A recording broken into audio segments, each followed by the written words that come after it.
This is event number 5, heat 7. Swimming lane 0 is not on Bakal mo lang yung bata.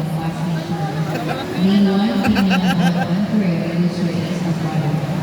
Lane 2, Troy Maklar, our class teacher. Lane 3, Coronel Shane. May plano naman. Lane 4, Gulin Ethan Yuri, of illustrator is the father.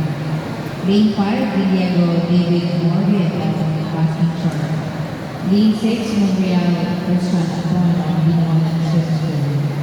Lane 7, De Castro and Enzo, illustrator is the father.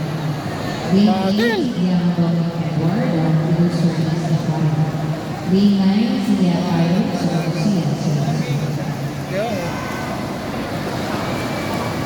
Maabot na pa ba yan? We would like to inform you of the upcoming Swim Philippines events. On November 17, they have swim combat, morning session, of course, and this one. Afternoon session, of course, class A, B, and C. Ilahin kita dyan. And sports combat. On December 7, third Mayor Rookie Diagon Cup. Doon mo na! Morning session, Novice. Afternoon session, class A, B, C, at Antilupa Aquatic Center. December 14, Pierre Little Warrior, Lumangon mo sa mga itong batang to. Class C and Novice League at Philippine Colombian Association, PCA, Paco, Manila.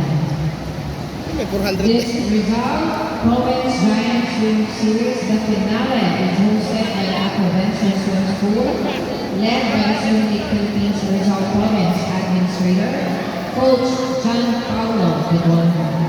It is also presented by the Rizal Teachers and Swimming Coaches Association, together with the Swim League Philippines, powered by Finesse Philippines. United, we swim.